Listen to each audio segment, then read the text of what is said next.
Summer of 1885. Sarah Grace Whitmore collapsed onto the burning Texas sand, her cracked lips forming a single word, please.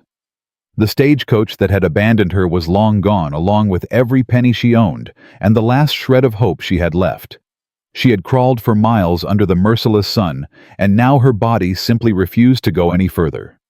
What happened next would become the most talked-about love story from the Rio Grande to the Canadian border. A tale of betrayal, redemption, and a love that defied everything society said was possible. Before we begin, tell us where you're watching from in the comments, and subscribe to follow this incredible journey to the very end. The buzzards were circling. Sarah Grace Whitmore saw them through swollen eyes, black shapes against the impossibly blue Texas sky. 3 of them, maybe 4, patient, waiting. "Not yet," she whispered, her voice cracked and barely audible. "Not yet, you devils." She forced her arms to move, dragging her body another few inches across the scorched earth. Her dress was torn, her skin blistered, and she had long since stopped feeling her legs. But she kept moving, because stopping meant dying, and Sarah Grace Whitmore was not ready to die. Not like this. Not alone. Not with her name still blackened by lies. The morning had started with such hope. She remembered sitting in the stagecoach clutching her small carpet bag containing everything she owned. 2 dresses, a Bible her mother had given her, her teaching certificates, and exactly $14.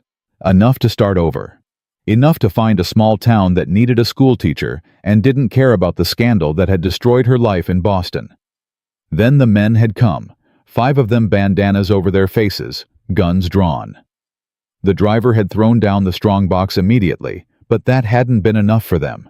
They'd wanted everything. Sarah closed her eyes, trying not to remember what had happened next. The way the lead outlaw had looked at her when the other passengers, 3 men and 1 woman, had pointed fingers. "She's the one," the woman had said, her voice dripping with false righteousness. "I saw her at the last stop. She's carrying money. Lots of it." It was a lie. A complete, deliberate lie. Sarah had never seen that woman before in her life. But the outlaws hadn't cared about truth. They'd torn through her carpet bag, found her $14, and laughed. "This all you got, pretty lady?" "Yes, sir. That's everything. I swear it." The lead outlaw had leaned close, his breath hot and rancid against her face. "I don't believe you. Where's the rest?" "There is no rest. I'm a schoolteacher. I was dismissed from my position. That money is all I have in the world." He'd struck her then hard across the face. Sarah had tasted blood. "Liar." The woman from the coach had spoken up again. "Check her corset. Women like her always hide money in their undergarments." Sarah's blood had run cold. "Please, don't." But they hadn't listened. 2 of the outlaws had dragged her behind a rock formation, while the others kept their guns trained on the remaining passengers. Sarah had fought, Lord, how she had fought. She'd scratched and kicked and bitten until one of them had struck her head against a rock. When she'd woken up, she was alone. The stagecoach was gone. Her carpet bag was gone. Even her shoes were gone, and the sun was climbing higher. That had been hours ago, maybe a full day. Sarah had lost track of time. She only knew that she had to keep moving, keep crawling toward the thin line of green she thought she'd seen in the distance. Trees meant water. Water meant life. But the green never seemed to get any closer. "God." She prayed, her lips forming words. Her voice could no longer speak. "If you're listening, I know I've doubted. I know I've been angry. But please, please don't let me die out here. Not with everyone believing I'm a thief. Not with Mother's Bible lost somewhere in this desert. Please." The buzzards dipped lower. Sarah's arms gave out. She lay face down in the dirt, feeling the heat sear through her ruined dress. This was it then. This was how Sarah Grace Whitmore would die alone, nameless, and dishonored. At least the pain would stop soon. Will Garrett had been tracking the lost mare for 2 days. The horse, a 3-year-old Palomino named Duchess, had spooked during a thunderstorm and bolted through a break in the fence. Will had sent 3 of his best men after her, but she was fast and clever, and she kept giving them the slip. So Will had gone out himself. It wasn't about the money. Duchess was valuable, sure, she'd fetch a good price once she was trained, but Will had enough money. What he couldn't stomach was the thought of that beautiful animal dying of thirst in the desert, or worse, falling into the hands of horse thieves who would run her to death. He'd found her tracks that morning, heading northeast toward Miller's Creek. If Duchess had any sense, she'd have found the water by now and would be grazing nearby waiting to be caught. But as Will crested a low ridge, it wasn't Duchess he saw. It was a body. Whoa, boy. He pulled his horse to a stop, his hand instinctively moving to the rifle in his saddle scabbard. Out here, you never knew what you'd find. Could be a trick. Could be outlaws waiting to ambush anyone who stopped. But then the body moved. Just barely. Just a twitch of fingers clawing at the sand. Will was off his horse before he'd even made the conscious decision to move. He crossed the distance in seconds, dropping to his knees beside what he now saw was a woman. Young. Maybe late 20s. Her dress was torn nearly to shreds, her skin burned angry red, and her lips were cracked and bleeding. "Ma'am?" He touched her shoulder gently. "Ma'am, can you hear me?" A sound escaped her. Not quite a word. Not quite a moan. Something in between. "It's all right," Will said, his voice low and steady. "I've got you. You're going to be all right." He lifted her carefully, cradling her against his chest. She weighed almost nothing. How long had she been out here? How long without water? Her eyes fluttered open. Blue, he noticed. Bright blue, even clouded with pain and exhaustion. "Angel," she whispered. Despite the dire situation, Will almost smiled. "No, ma'am. Just a rancher. Name's Will Garrett. Am I dead? Not yet, you ain't. And I aim to keep it that way." He carried her to his horse, a big chestnut gelding named Cooper, who stood steady and patient. Getting her up into the saddle was tricky. She couldn't hold on by herself, and Will needed to be able to control the horse. Finally, he mounted behind her, settling her against his chest, where he could hold her steady with one arm while managing the reins with the other. "Miller's Creek is about 2 miles," he told her, though he wasn't sure she could hear him. "Hang on, ma'am. Just hang on." The creek had never looked so beautiful. Will dismounted carefully, keeping one hand on the woman to make sure she didn't fall. He eased her down from the saddle and carried her to the water's edge, setting her gently on the grass. "Small sips," he said, cupping water in his hands and bringing it to her lips. "Just small sips. Too much too fast will make you sick." She drank like someone who had forgotten what water tasted like. Will had to pull his hands away twice to make her slow down.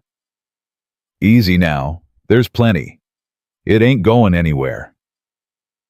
When she'd had enough for the moment, he wet his bandana and pressed it against her forehead, her cheeks the back of her neck. She was burning up sun fever, maybe worse. "What's your name, ma'am?" Her eyes focused on him, really seeing him for the first time. Something flickered across her face. Fear, caution, the wariness of someone who had learned not to trust. "Sarah," she said finally. "Sarah Whitmore." "Miss Whitmore." Will touched the brim of his hat. "Can you tell me what happened to you?" She closed her eyes. For a long moment, Will thought she'd lost consciousness again. But then she spoke, her voice raw and halting. "Stagecoach. Robbed.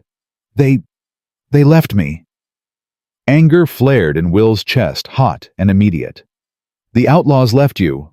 The passengers." A single tear tracked through the dirt on her face. "They said I had money hidden. The outlaws believed them. When they found nothing." She swallowed hard. "They took my shoes and left me for the desert." Will's jaw tightened. He'd seen cruelty in his time. You didn't survive 20 years in Texas without seeing the worst of human nature. But this abandoning a woman in the desert to die. Can you describe the passengers, the ones who accused you? Does it matter? Sarah's voice was bitter. My word against theirs. I'm no one. Just a school teacher who got dismissed for something she didn't do. She laughed, but there was no humor in it. Seems to be a pattern in my life. Will studied her face. Even burned and bruised and half dead from thirst, there was something in her eyes that spoke of strength, of stubborn, unbreakable will. Where were you headed, Miss Whitmore? Anywhere. She looked away. I heard they needed teachers in the mining towns. California, maybe. Somewhere no one knows my name. What happened in, where are you from? Boston. She was quiet for a long moment. I was accused of theft. The headmaster at the school where I taught, he wanted me to marry him. When I refused, he said I'd stolen from the school fund. Her hands clenched in her lap. I didn't. I swear to you I didn't steal anything. But no one believed me. No one ever believes. She broke off, pressing a hand to her mouth as if she'd said too much. Will sat back on his heels watching her. He was good at reading people you had to be when you employed 60 men and made deals with buyers who'd cheat you blind if you let them. And everything in him was telling him that this woman was telling the truth. Miss Whitmore, he said slowly, I believe you. Her head snapped toward him. What? I said I believe you. Don't know why exactly, just do. He stood and offered her his hand. Now, my ranch is about 15 miles north of here. The ride will be hard on you, but there's a doctor in the nearest town, and my housekeeper Martha can tend to you proper. Will you let me take you there? Sarah stared at his outstretched hand like it might bite her. Why? Why what? Why would you help me? You don't know me. For all you know, I really am a thief. Will almost smiled. Ma'am, I've known plenty of thieves in my life. Real ones. You ain't got the eyes for it. The eyes? Thieves have a certain look, shifty, always calculating. You got the eyes of someone who's been knocked down so many times you've started to believe you deserve it. He kept his hand extended. You don't, by the way. Deserve it, I mean. Sarah looked at him for a long, searching moment. Will held still, letting her see whatever she needed to see. Finally, slowly she placed her hand in his. All right, Mr. Garrett. I'll accept your help, but I want you to know I will pay you back. Every penny. I don't take charity. Wouldn't dream of calling it charity, Miss Whitmore. Call it an investment. An investment in what? Will helped her to her feet, steadying her when she swayed. You'll see. The ride to the Garrett Ranch was the longest 15 miles of Sarah's life. Every step of the horse sent pain radiating through her battered body. Her skin felt like it was on fire. Her throat was still raw despite the water, and her head pounded with every heartbeat. But she refused to complain, refused to show weakness. Will Garrett rode behind her, one arm wrapped securely around her waist to keep her from falling. He smelled of leather and horse, and something else, cedar maybe. Clean and solid and real. Sarah didn't know what to make of him. He was tall, with dark hair going gray at the temples, and a face weathered by years of sun and wind. His hands were calloused workers' hands, but his clothes were well made, and his horse was the finest animal she'd ever seen up close. A wealthy man, then, but not like the wealthy men she'd known in Boston. Those men had soft hands and hard eyes. Will Garrett had it reversed. You said you own a ranch, she asked, partly to distract herself from the pain, and partly because she needed to understand who this man was. The Garrett Ranch, about 40,000 acres, mostly horses, some cattle. 40,000 acres. Sarah couldn't fathom it. That's larger than some cities. Reckon it is. Will's voice held no boast, just simple fact. My daddy started it with 200 acres and a dream. I've been adding to it since I was 20 years old. Your father must be proud. A pause. He passed on when I was 19. Fever took him. I'm sorry. It was a long time ago. Will shifted slightly in the saddle, adjusting his grip on her waist. What about your folks? They still in Boston? My mother died 3 years ago. I never knew my father. Sarah stared at the horizon, watching the heat shimmer off the land. It was just the two of us. She worked as a seamstress to send me to school. She wanted me to have opportunities she never had. Her voice tightened. She died before the scandal. At least there's that. She never had to see what they did to me. Will was quiet for a moment.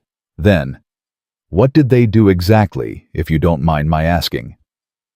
Sarah did mind. She minded very much. But something about the way Will asked, gentle with no hint of prurient curiosity, made her want to answer. Mr. Harrington, the headmaster, he was charming at first, attentive. He'd find reasons to call me to his office to compliment my teaching, to ask my advice. I thought he was being supportive. She laughed bitterly. I was so naive.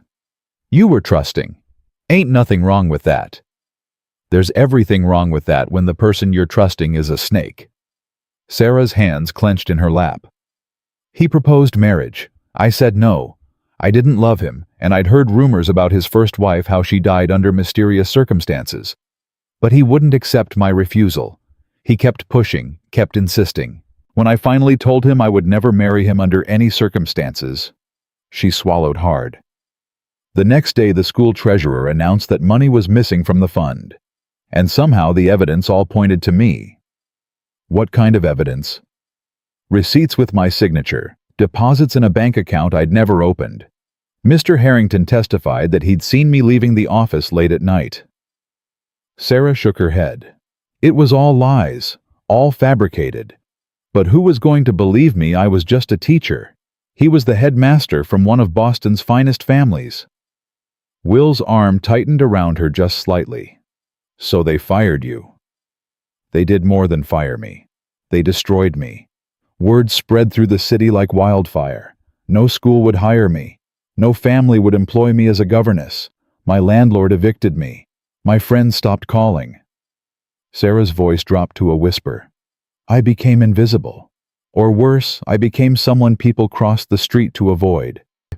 That why you came west? I thought maybe here my past wouldn't follow me. A harsh laugh escaped her. Clearly I was wrong. They rode in silence for a while, the only sounds the steady clop of the horse's hooves and the distant call of a hawk. Miss Whitmore, Will said finally, I know you don't have much reason to trust men, or people in general, but I want you to know something. He paused, seeming to choose his words carefully. What happened to you back in Boston? That headmaster using his power to destroy someone who rejected him, that ain't right. And anyone with eyes can see you're not a thief, or a liar, or whatever else they called you. Sarah turned her head slightly, trying to see his face. How can you be so sure? You just met me? Because I've lived enough life to know the difference between someone who's done wrong and someone who's been wronged. You've got the second one written all over you. Tears pricked at Sarah's eyes. She blinked them back furiously. You're very kind, Mr. Garrett. I'm honest, Miss Whitmore. Kindness doesn't enter into it. They crested a hill, and Sarah gasped.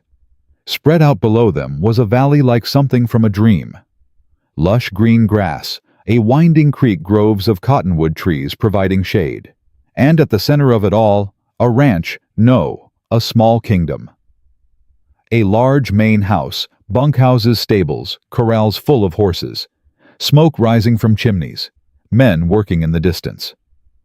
Welcome to the Garrett Ranch, Will said.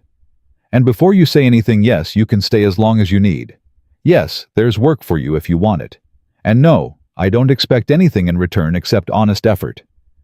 Sarah stared at the scene below, overwhelmed. Mr. Garrett, I can't possibly. Can't possibly what? Accept help from a stranger. Let me tell you something, Miss Whitmore. Will guided the horse down the slope toward the ranch buildings. My mama used to say that God puts people in our path for a reason. Maybe I was supposed to find Duchess today. Or maybe I was supposed to find you instead. Either way, I don't believe in coincidences. Duchess. My horse. The one I was actually looking for when I found you instead. A hint of humor entered his voice. "Don't worry. She'll turn up. She always does." As they approached the main house, people began to emerge from various buildings. Cowboys stopped their work to stare.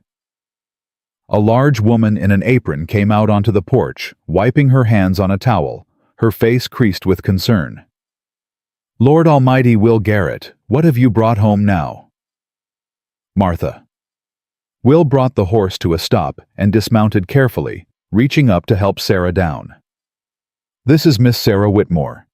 Found her in the desert half dead from heat and thirst. Some outlaws robbed her stagecoach and left her to die." Martha's eyes widened, then narrowed with righteous anger. "Left her to die in this heat? What kind of monsters?" She caught herself and bustled forward, taking Sarah's arm with surprising gentleness. "Never mind that now. Come inside, child. We'll get you cleaned up, fed, and rested. Martha Henderson takes care of her own." "I'm not—" Sarah started to protest that she wasn't Martha's own, but the older woman was already steering her toward the house. "Hush now. You look like a strong wind would blow you over. When's the last time you had a proper meal?" Sarah tried to remember. "The stagecoach station, maybe? Before the robbery." "I'm not sure." "That's what I thought. Come on then. Will you get the doctor out here? And tell Eli I need hot water and fresh linens in the guest room." "Yes, ma'am." Will touched the brim of his hat, and for just a moment his eyes met Sarah's. "You're in good hands, Miss Whitmore. Martha here is the best there is." Then he was gone, striding toward the bunkhouse, and Sarah was being ushered into the cool darkness of the main house. "Don't you mind the boss," Martha said, as she guided Sarah down a hallway. "He's rough around the edges, but his heart's pure gold. Been that way since he was a boy." "He seems kind," Sarah managed. Martha snorted. "Kind. That's one word for it. Man would give his last dollar to a stranger and never think twice about it. Gets him in trouble more often than not." She pushed open a door to reveal a small but comfortable bedroom. "Here we are. You sit down before you fall down. I'm going to fetch some water and something for those burns." Sarah sank onto the edge of the bed, suddenly so exhausted she could barely keep her eyes open. The mattress was soft. The room was cool, and for the first time in days, maybe weeks, she felt safe. It was that feeling more than anything that made her cry. Martha returned to find her sobbing into her hands, and without a word, the older woman sat beside her and pulled her into a fierce embrace. "That's it, honey," Martha murmured, stroking Sarah's tangled hair. "Let it out. Whatever they did to you, whatever happened out there, you're safe now. You hear me? You're safe." Sarah cried until she had no tears left. And when she finally fell asleep still in Martha's arms, she dreamed of blue Texas skies and a man with honest eyes who had looked at her like she was worth saving. Will stood on the porch that evening, watching the sun set over his land. He'd sent riders to town for the doctor and to make inquiries about the stagecoach robbery. He'd also sent word to the sheriff, though he didn't hold much hope. Stagecoach robberies were common, and the outlaws who committed them were rarely caught. But it wasn't the outlaws he couldn't stop thinking about. It was her, Sarah Whitmore. The way she'd looked at him when he said he believed her like no one had ever said those words to her before. The way she'd fought to stay conscious during the ride, refusing to give in to weakness. The way she'd cried when Martha held her like a dam had finally broken. "Penny for your thoughts, boss." Will turned to find Eli Cooper climbing the porch steps. His foreman was a tall man, broad-shouldered and quiet, with skin dark as good coffee and eyes that missed nothing. "Just thinking, Eli?" "About the woman." Will nodded. Eli came to stand beside him, looking out at the fading light. "Martha says she's sleeping. Fever broke about an hour ago. Doc Patterson says she'll recover long as she rests." "Good. She got a story, that one." "She does." Eli was quiet for a moment. "You planning to keep her on?" Will considered the question.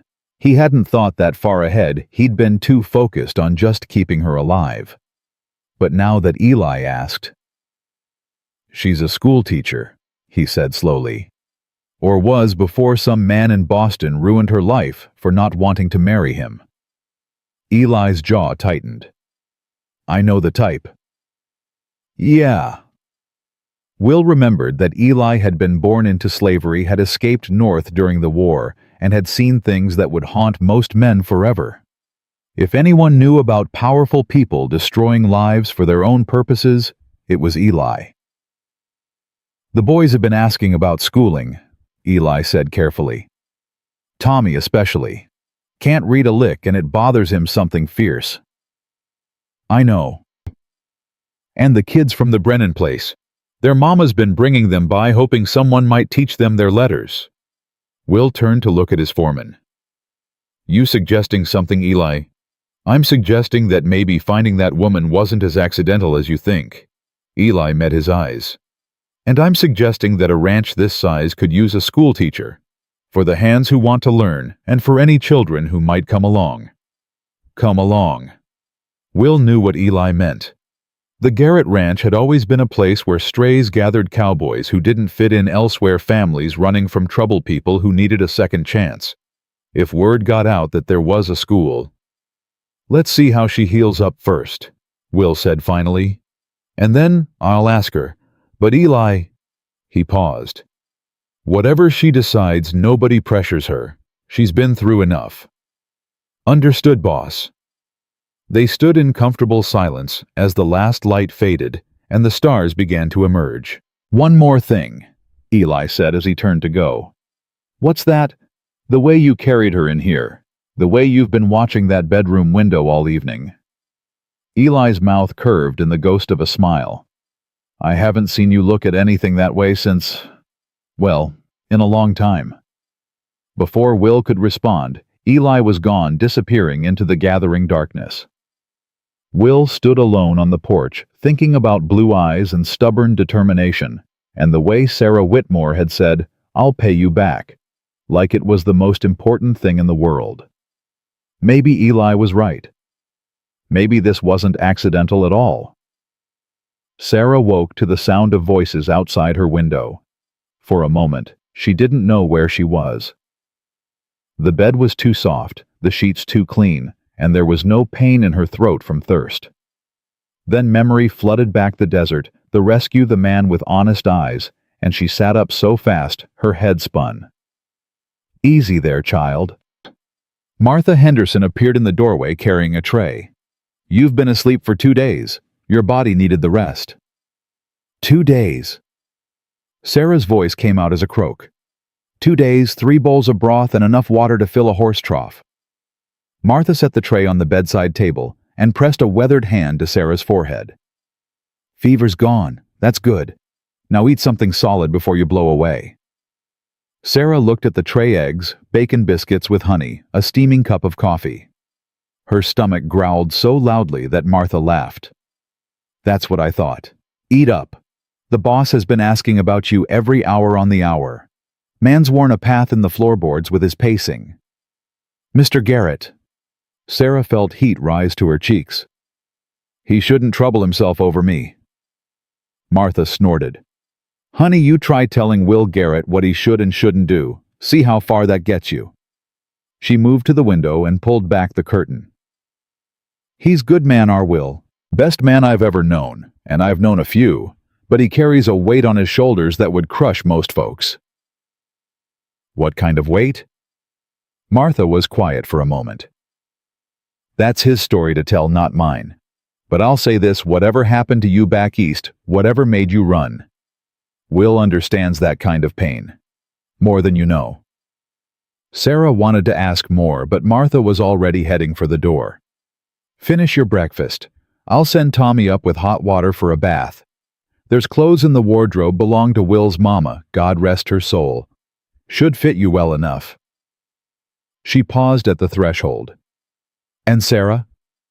Whatever you decide to do next, wherever you decide to go, you've got a place here as long as you want it. Then she was gone, leaving Sarah alone with her breakfast and her thoughts. The eggs were perfect.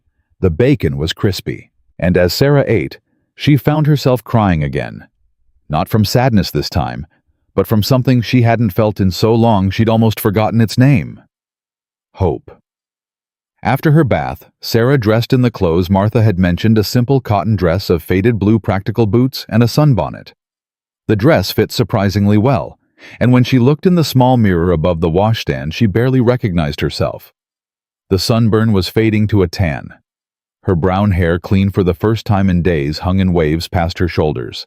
And her eyes, her mother had always said she had her grandmother's eyes, bright blue, like a summer sky, looked clear and alert for the first time in months. "You look human again," she told her reflection. "Now act like it." She made her way downstairs, following the sound of voices, to a large kitchen where Martha was kneading bread and a young man was sitting at the table struggling with something in his hands.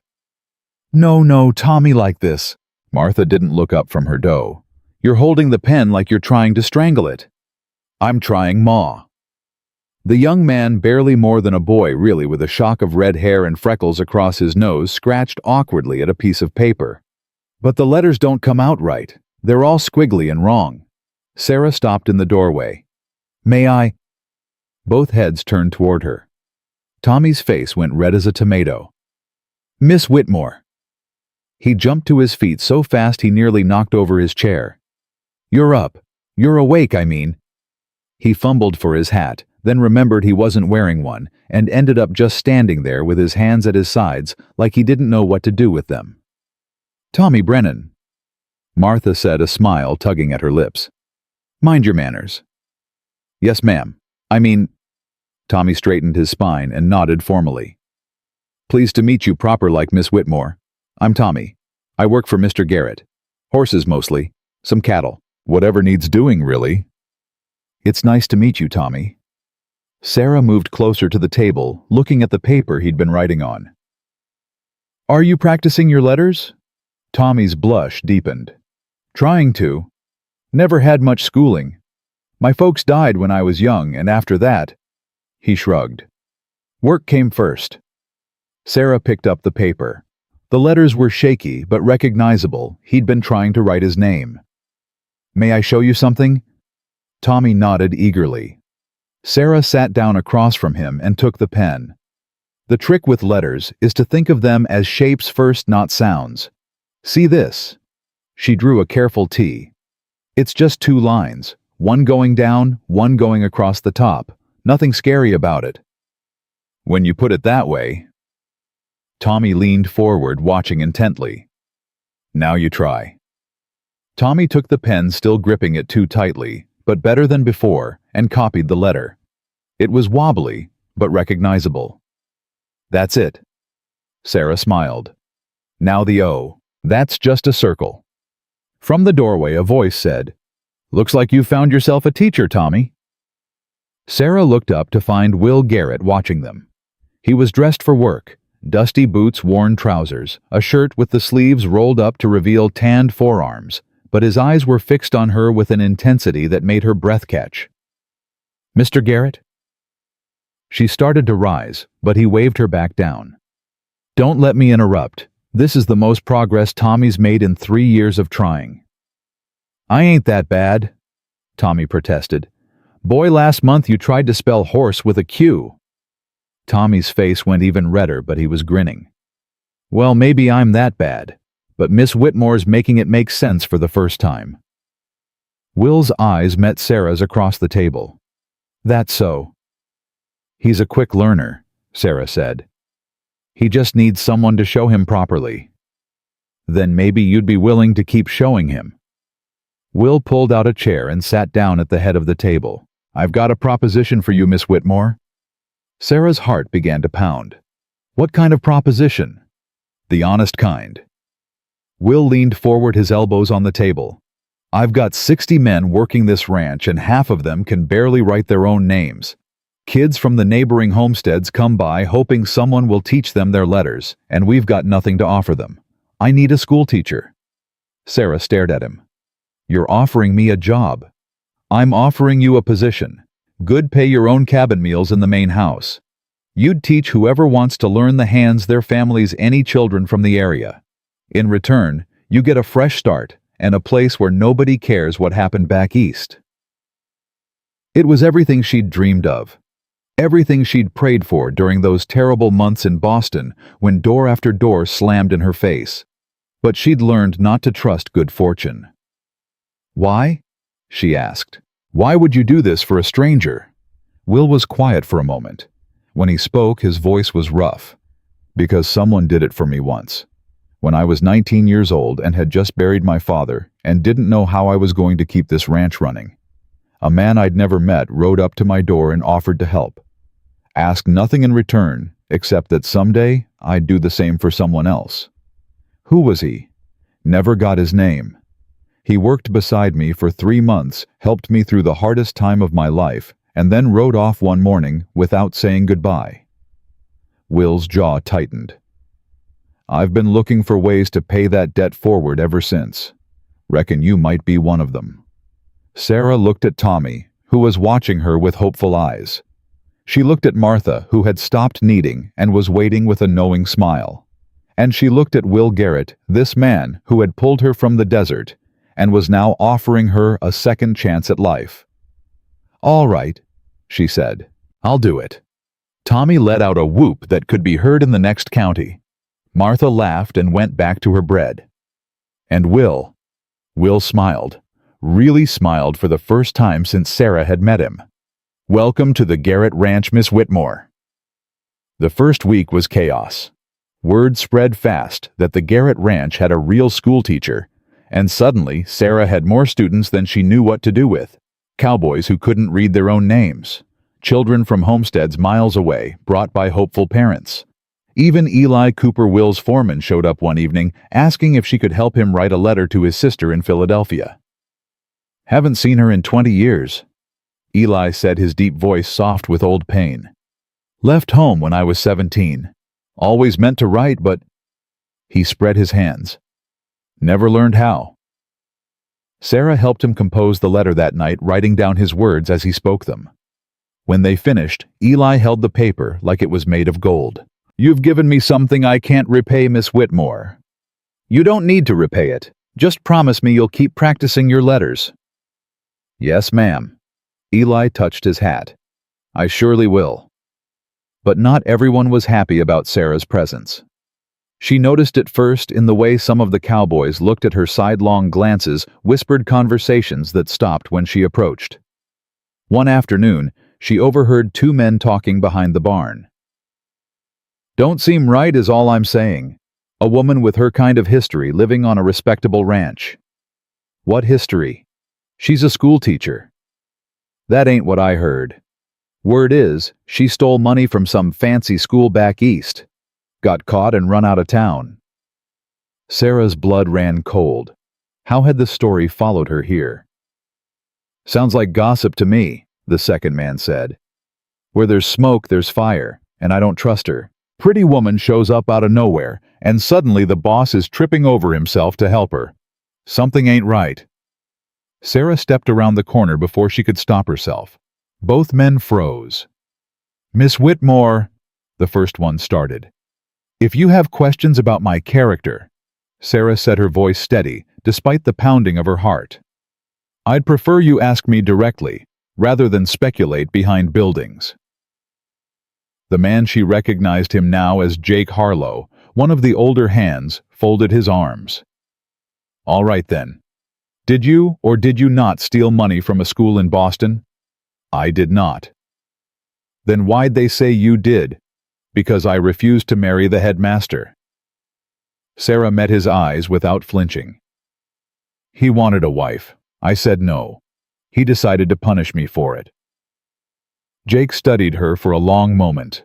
Then he spat in the dirt and shook his head. "That's so. Well, I've known men like that. Had a cousin who got run off her farm by a neighbor who couldn't take no for an answer." He tipped his hat. "Reckon I was wrong about you, Miss Whitmore. Apologies." He walked away, leaving Sarah trembling but triumphant. The second man, younger, with a friendly face, gave her a sympathetic look. "Don't mind Jake. He's been burned before by people who weren't what they seemed. Takes him a while to warm up." "I understand." Sarah took a deep breath. "What's your name, Kay?" "Pete. Pete Dawson." He grinned. "And for what it's worth, I never believed the gossip. Anyone who can get Tommy Brennan to write his own name deserves the benefit of the doubt. That evening, Sarah told Will about the confrontation. They were sitting on the porch of her cabin he'd taken to, stopping by after dinner just to talk, he said, just to make sure she had everything she needed. Jake Harlow's got a suspicious nature, Will said, but he's loyal once you've earned his trust. How do I earn it? You already have. Standing up to him like that, not backing down. Will shook his head. Most people would have run crying to me, asked me to handle it. You handled it yourself. I'm tired of running. Sarah stared out at the darkening sky. I've been running for so long, I forgot what it felt like to stand still. Then don't run anymore. Will's voice was soft. Stay here. Build something. Let people see who you really are. Sarah turned to look at him. In the fading light, his face was all shadows and angles, but his eyes were warm. Why do you believe in me so much? She asked. You barely know me. I know enough. Will leaned back in his chair. I know you crawled through the desert rather than give up. I know you cried when Martha held you like you'd forgotten what kindness felt like. I know you spent 3 hours last night helping Eli write a letter to a sister he hasn't seen in 20 years. He paused. And I know that when Jake Harlow accused you of being a thief, you didn't lie or make excuses. You told the truth and let him make up his own mind. That doesn't mean anything. It means everything. Will stood his tall frame, blocking out the last of the sunset. Good night, Miss Whitmore. Sarah? She said before she could stop herself. He paused. Ma'am? My name is Sarah. You saved my life. I think that earns you the right to use my first name. A slow smile spread across Will's face. All right then. Good night, Sarah. Good night, Will. After he left, Sarah sat alone on her porch, listening to the sounds of the ranch settling down for the night. Cowboys laughing in the bunkhouse, horses shifting in the stable, a coyote howling somewhere in the distance. For the first time in longer than she could remember, she felt like she belonged. 3 weeks passed. 3 weeks of teaching and learning, of early mornings and long evenings of conversations with Will that stretched later and later into the night. Sarah found herself looking forward to those conversations more than anything else in her new life. Will told her about his parents, about his dreams for the ranch, about the brother he'd lost in a riding accident 2 years ago. His name was James. Will said one night, his voice rough with old grief. 4 years younger than me. I was supposed to be watching him that day, but I got distracted. By the time I realized he'd taken the stallion out. He stopped, unable to continue. It wasn't your fault, Sarah said softly. I know that.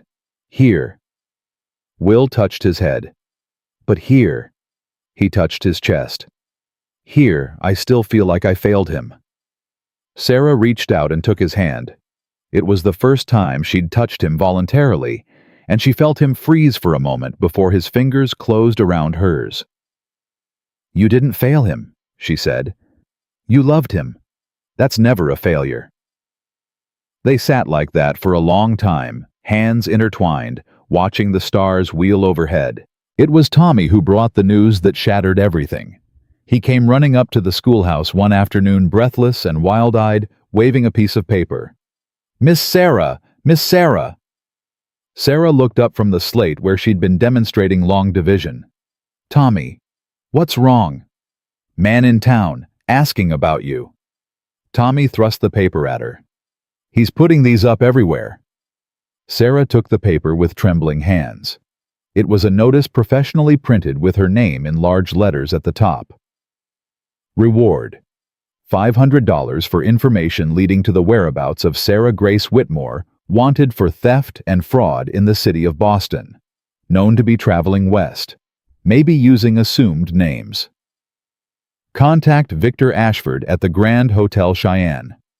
Victor Ashford, the headmaster's brother, the man who had stood silently by while Sarah's life was destroyed, the man who had looked at her with cold, calculating eyes and said nothing when she begged him to tell the truth. And now he was here, in Wyoming, looking for her.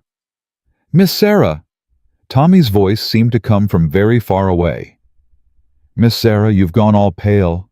Are you all right? Sarah couldn't answer. She could barely breathe. He'd found her. After everything, the desert, the rescue, the second chance she'd just begun to believe in, he'd found her. And this time, there was nowhere left to run. The paper crumpled in Sarah's fist. Miss Sarah! Tommy stepped closer.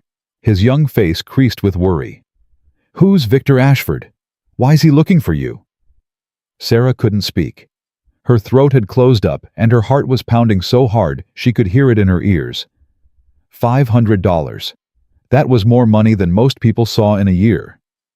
Every bounty hunter, every desperate soul, every man looking to make easy money would be searching for her now. Tommy? She forced the word out.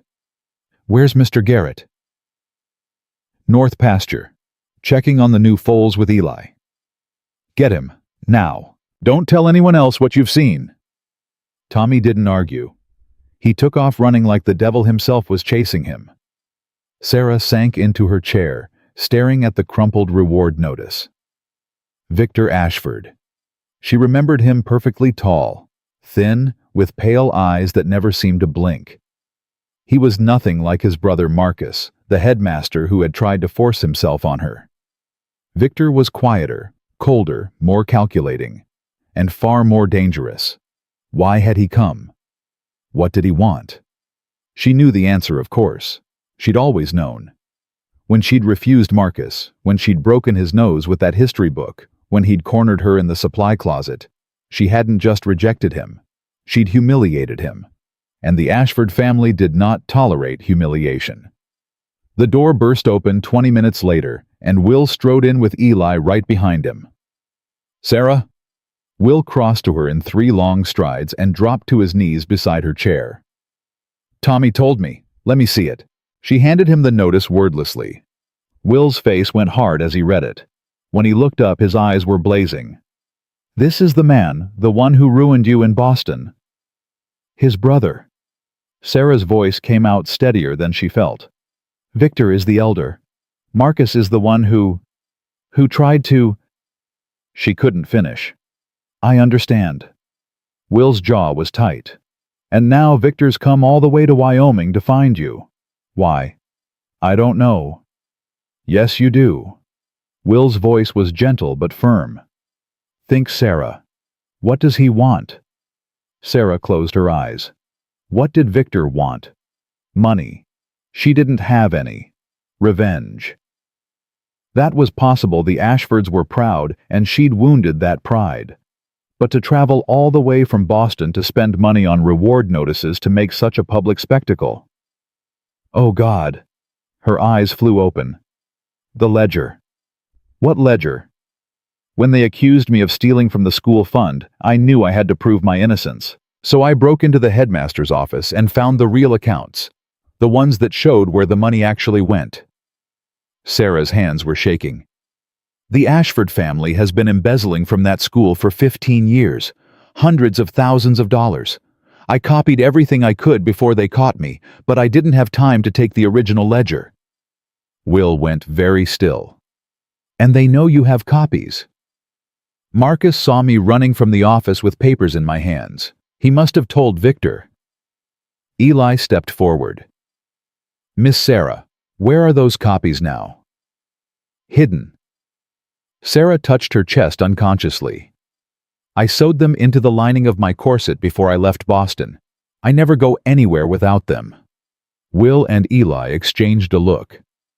So it ain't just about revenge, Eli said slowly.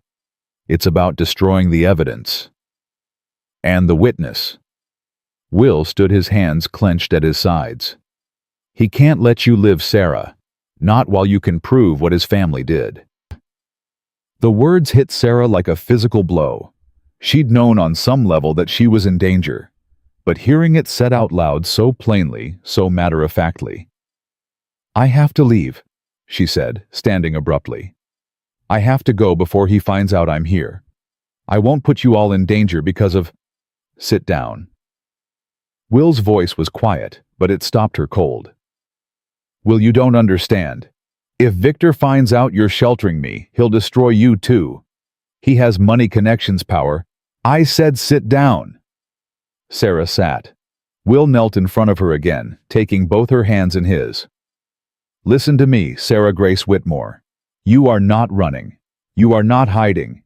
And you are sure as hell not leaving this ranch. But that man wants to silence you because you know the truth. Because you're brave enough to stand against him. You think I'm going to let him win. Will's grip tightened. You think I'm going to let him take away another person He stopped, swallowed hard. Another person who matters to me. Sarah stared at him. Will, you matter, he said roughly. To this ranch. To Martha and Tommy and Eli. To me. He released her hands and stood. Eli, double the guards. Nobody comes onto this property without our say-so. And send word to Sheriff Patterson in town. I want to know every move Victor Ashford makes. Yes, boss. Eli headed for the door, then paused. Miss Sarah, that evidence you've got might be time to make more copies. Just in case. After he left, Sarah and Will stood in silence for a long moment. You shouldn't do this, Sarah said finally. You don't know what you're getting into. I know exactly what I'm getting into. Will moved to the window, looking out at the ranch he'd built with his own hands. You know what my daddy told me before he died, he said. Well, a man is defined by what he's willing to fight for. I've spent my whole life fighting for this land, for these people. Now I've found something else worth fighting for. Well, I'm not worth... He turned, and the look in his eyes silenced her. Don't, he said. Don't you dare tell me what you're worth. I've known you 6 weeks, Sarah, and in that time I've watched you bring hope to people who had none. I've watched you teach a 19-year-old boy to write his own name. I've watched you help a man reconnect with a sister he'd lost 20 years ago. He crossed to her and cupped her face in his calloused hands. You are worth more than that man will ever understand. And I will burn this ranch to the ground before I let him touch you. Sarah's eyes filled with tears. I don't deserve... Yes, you do. Will's thumb brushed away a tear that had escaped down her cheek. You deserve everything good in this world, Sarah, and I aim to make sure you get it. He kissed her then. It wasn't gentle, it wasn't tentative. It was fierce and desperate and full of everything neither of them had been able to say. Sarah's hands fisted in his shirt, pulling him closer, and for one perfect moment, there was nothing in the world but the two of them. When they finally broke apart, both breathing hard, Will rested his forehead against hers. Whatever comes, he said, we face it together. Together, Sarah whispered. Victor Ashford arrived at the Garrett Ranch 3 days later. Sarah saw him coming from her cabin window, a black carriage raising dust on the road flanked by 2 men on horseback. Her blood turned to ice. He's here. Martha, who had been helping her sort through teaching supplies, moved to the window. Lord have mercy, that's quite an entourage. The 2 riders are hired guns. Sarah recognized the type, hard men with cold eyes and no consciences. Victor never travels without protection. Neither do we. Martha squeezed her shoulder. Will's been expecting this. Stay here. Let him handle it. Martha, I can't just... Yes, you can. The older woman's voice was firm. You can and you will. Will knows what he's doing, and the last thing he needs is to be worrying about you while he's facing down this snake. Sarah wanted to argue, but she knew Martha was right. So she stayed at the window watching as the carriage rolled to a stop in front of the main house, watching as Victor Ashford stepped out and brushed dust from his immaculate suit, watching as Will descended the porch steps to meet him. Even from this distance, she could see the tension in Will's shoulders. Mr. Garrett, I presume? Victor's voice carried across the yard, smooth-cultured with just a hint of condescension. I'm Victor Ashford. I believe you may have something that belongs to me. Can't say that I do. Will's voice was equally calm. Unless you're claiming ownership of the dust on your boots. Got plenty of that around here. A muscle twitched in Victor's jaw. I'm looking for a woman. Sarah Whitmore. I have reason to believe she's been staying on your property. Got a lot of people staying on my property. What's your interest in this particular woman? She's a thief and a fraud. Victor pulled a paper from his pocket. Another reward notice, Sarah assumed. She stole a considerable sum of money from a school in Boston and fled west to avoid prosecution. I've been hired to bring her back to face justice. Hired by who? The school's board of trustees. They're eager to recover their funds and see justice served. Will was quiet for a moment. That's an interesting story, Mr. Ashford. Mind if I tell you a different one? Victor's eyes narrowed. I don't see how. The story I heard, Will continued as if Victor hadn't spoken, is about a young schoolteacher who got a job at a fancy school back east. She was good at her work, beloved by her students, respected by her colleagues. Then the headmaster took a shine to her, wanted to marry her. Only problem was, she didn't want to marry him. Sarah pressed her hand to her mouth, her heart pounding. When she said no, the headmaster didn't take it well. He was used to getting what he wanted, see. So he and his brother, that's you, Mr. Ashford, cooked up a scheme. Faked some evidence, told some lies, turned the whole city against an innocent woman. Will took a step closer to Victor. That's the story I heard. And I've got to say, it's a lot more believable than yours. Victor's face had gone pale. That's slander. I'll have you. You'll have me what? Will's voice was soft, dangerous. Arrested by who? The sheriff's an old friend of mine. We play cards every Saturday night. You think he's going to take the word of some fancy Easterner over mine? I have documentation. Documentation can be faked. Ask me how I know. Will stepped even closer, and though Victor was taller, he seemed to shrink. Here's what's going to happen, Mr. Ashford. You're going to get back in your pretty carriage, and you're going to ride out of here. You're going to go back to Boston and tell whoever sent you that Sarah Whitmore is dead. Died in the desert. Body never found. Very tragic. And if I refuse, then I'll have my men escort you off my land. Will smiled, but there was no warmth in it. And Mr. Ashford, my men don't escort gently. For a long, tense moment, the two men stared at each other. Sarah could see the hired guns shifting restlessly hands near their pistols. She could see Eli and a dozen cowboys spread out around the yard, their own hands ready. Then Victor laughed. It was a cold, mirthless sound that made Sarah's skin crawl. You think you can protect her, Mr. Garrett? You think your little ranch and your cowboy friends are any match for my resources? He shook his head. I have money. I have lawyers. I have connections in every territory from here to California. You can't hide her forever. Maybe not. Will didn't flinch. But I can make it damn expensive for you to find her. It's not about the money. Victor's voice dropped, and Sarah had to strain to hear him. It never was. Then what is it about pride? Victor's eyes glittered. She humiliated my brother, made him a laughingstock. No one does that to an Ashford and walks away. Your brother tried to force himself on her. My brother offered her everything, wealth, position, and name, and she threw it in his face. Victor's mask of calm had slipped, revealing something ugly underneath. She deserves to suffer for that. She deserves to lose everything the way Marcus did. Get off my land. I'm not finished. Yes, you are. Will's hand moved to his holster. You've got 10 seconds to get in that carriage. After that, I can't guarantee your safety. Victor held his ground for 5 of those seconds. Then slowly he turned and walked back to his carriage. But before he climbed in, he looked back. This isn't over, Mr. Garrett. Not by a long shot. I'll have her one way or another. And when I do, I'll make sure you watch. The carriage door slammed shut, and Victor Ashford rode away in a cloud of dust. That night, Sarah found Will on the porch of the main house, staring into the darkness. You shouldn't have done that, she said, sitting down beside him. Done what? Made an enemy of him. Victor doesn't forget. He doesn't forgive.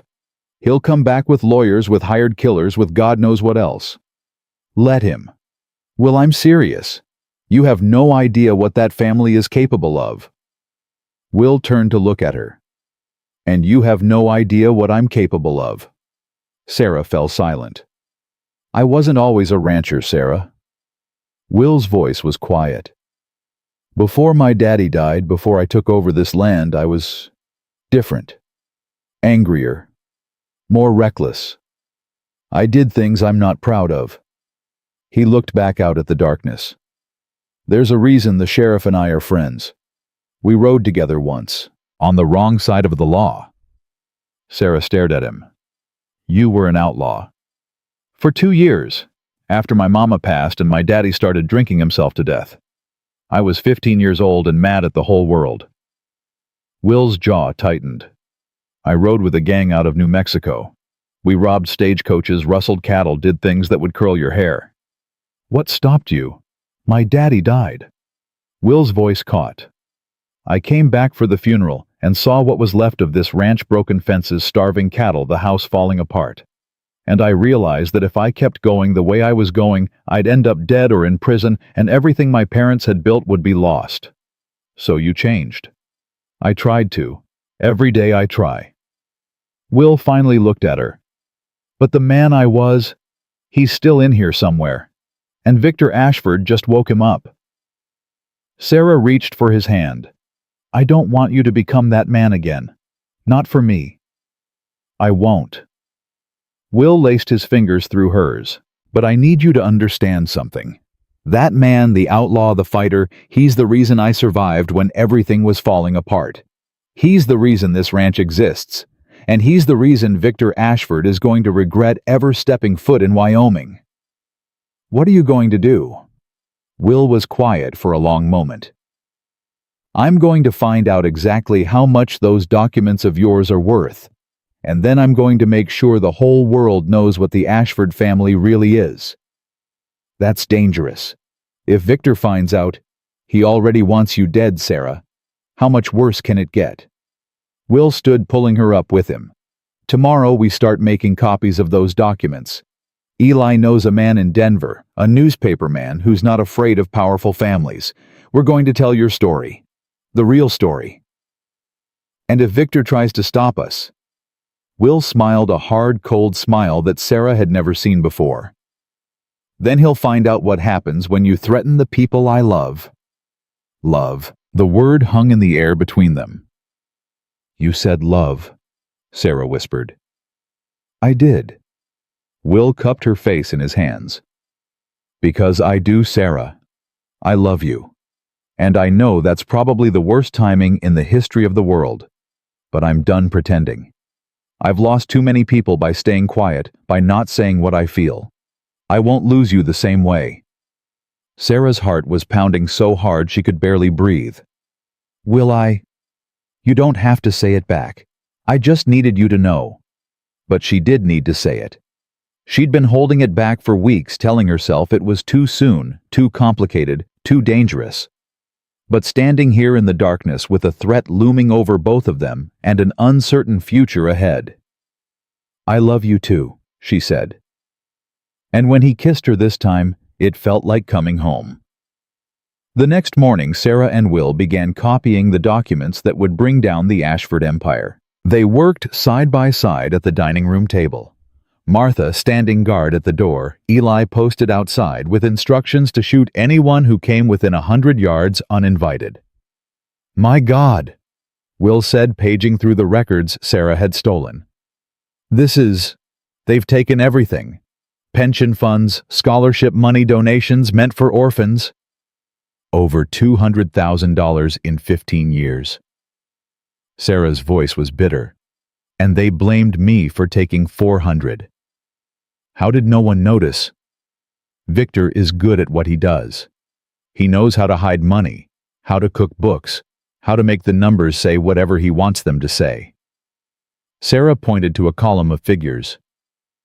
But he made one mistake. He kept a master ledger with the real numbers, probably for his own records. That's what I found. And that's what he's really afraid of. If this gets out, the Ashfords are finished. Not just Marcus and Victor, their whole family. Their father was a senator. Their uncle sits on the Supreme Court of Massachusetts. They have cousins in banking, shipping, railroads. Sarah met Will's eyes. The documents I have could destroy all of it. Will sat back in his chair. No wonder he's willing to kill for them. A knock at the door made them both jump. Martha opened it to reveal Tommy, pale-faced and breathing hard. "Boss, Miss Sarah. Ryder just came in from town. Sheriff Patterson sent a message." "What is it?" Tommy swallowed hard. "Victor Ashford just hired every gun for hire between here and Kansas City. 20 men, maybe more. They're riding this way." Sarah felt the blood drain from her face. Will stood, his expression grim. "How long until they get here?" "Sheriff says maybe 2 days. They're gathering supplies, buying ammunition." 2 days. Will looked at Sarah, and she saw something in his eyes she'd never seen before. Fear. Not for himself. For her. "That's not enough time to get the documents to Denver." "Then what do we do?" Will was quiet for a moment. Then he turned to Tommy. "Get Eli. Tell him to round up every man who knows how to shoot. Then ride to the Patterson place, the Miller place, the Brennans. Tell them Will Garrett is calling in every favor he's ever earned." "You're going to fight." Sarah grabbed his arm. "Well, that's 20 armed men against people who have something worth fighting for." Will covered her hand with his. "Victor Ashford thinks he can ride in here and take what he wants because he has money and hired guns. He's about to learn that out here, loyalty counts for a lot more than gold." He kissed her forehead and headed for the door. "Will," Sarah called after him. He paused, looking back. "Don't you dare die on me. I just found you." Will smiled his real smile, the one that made her heart skip. "I wouldn't dream of it, ma'am." Then he was gone, and Sarah was left alone with a table full of documents and 2 days to figure out how to save everything she loved. The first riders from neighboring ranches arrived before sunset. Ben Patterson came with 6 men and enough ammunition to hold off an army. The Miller brothers brought 8 more, plus a wagon full of supplies. The Brennans sent their 3 eldest sons and a message from their mother. "Give that eastern bastard hell." By nightfall, Will had 43 men camped around the ranch, cleaning rifles and sharpening knives, and telling stories about the last time anyone had been foolish enough to threaten the Garrett ranch. Sarah watched from the main house, her heart torn between gratitude and terror. All these people risking their lives for her, for documents they'd never seen proving crimes they'd never witnessed. "They're not doing it for the documents," Martha said, reading her thoughts. "They're doing it for Will. And for you." "They barely know me." "They know enough." Martha pressed a cup of coffee into Sarah's hands. "They know you've been teaching their children. They know you helped old Mrs. Patterson with her arthritis. They know you sat up 3 nights with the Miller baby when she had croup." The older woman smiled. "You've become one of us, Sarah, whether you meant to or not." Sarah blinked back tears. "I never had this. Back in Boston, I thought I had friends, colleagues, people who cared about me. But when everything fell apart, they all disappeared." "That's the difference between city folk and ranch folk." Martha's voice was matter of fact. "Out here, we don't have the luxury of fair weather friends. When trouble comes, we stand together or we fall alone." A knock at the door interrupted them. Eli entered, his face grave. "Miss Sarah, boss wants to see you. Says it's important."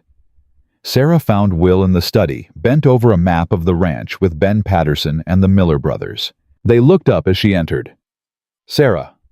Will crossed to her, taking her hands. "I need to ask you something, and I need an honest answer." "Anything." "Those documents of yours, the ones that could destroy the Ashfords. Would you be willing to give them up?" Sarah felt like she'd been punched. "What?"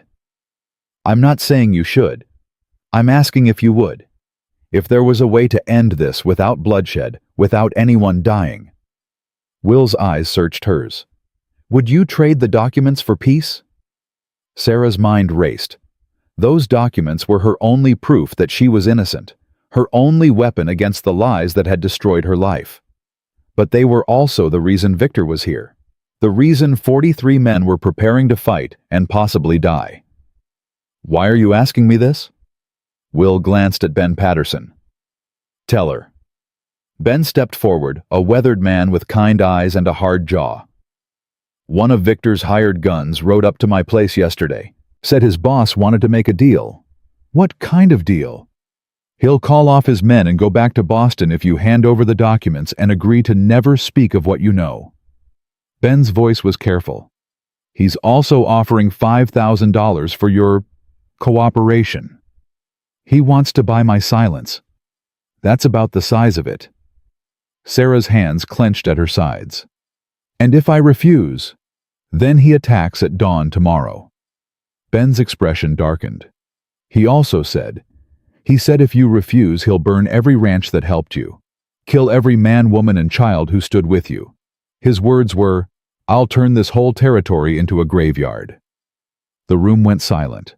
Sarah looked at the faces around her. Will tense with barely controlled rage.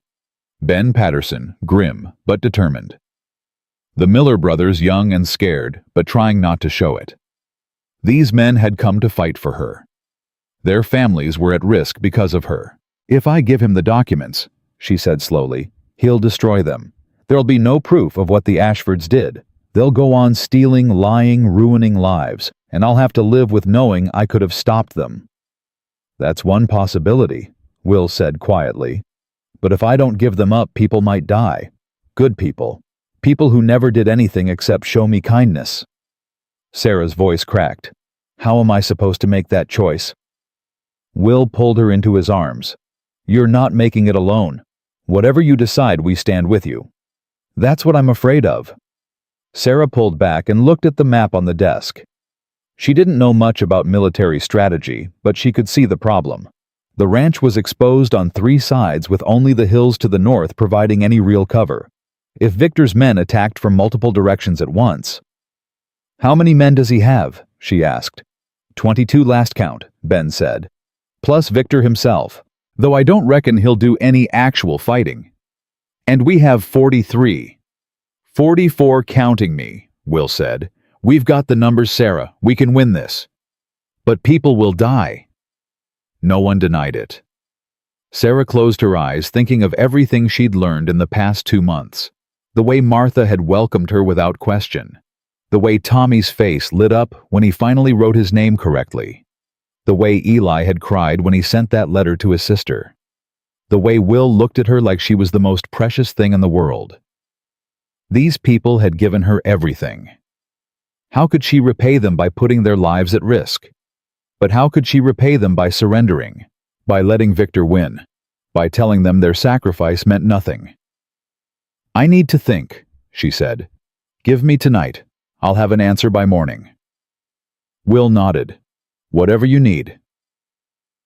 But as Sarah left the study, she knew that thinking wasn't what she needed. She needed a miracle. The night was warm and clear, with a million stars scattered across the sky like diamonds on black velvet. Sarah sat on the porch of her cabin, the documents spread on her lap, trying to find an answer that didn't exist. "Mind if I join you?" She looked up to find Tommy standing at the edge of the porch, his hat in his hands. "Of course not." Tommy sat down beside her, his young face troubled. "Miss Sarah, can I ask you something?" "Anything." "Are you scared?" Sarah considered lying, but Tommy deserved better than that. "Terrified." "Me too."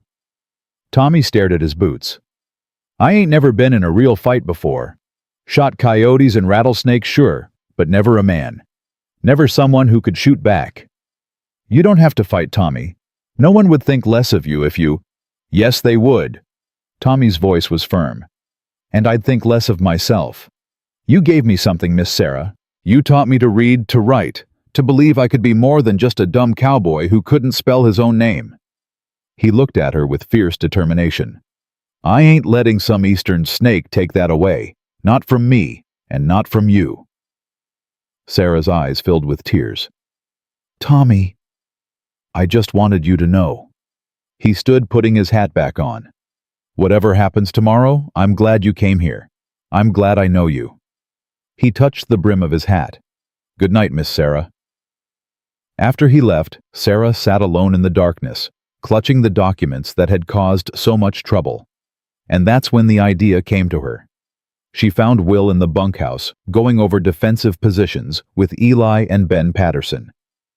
"I know what to do," she said. All three men looked up. "The documents. Victor wants them because they're the only proof of what his family did. If they're destroyed, he's safe."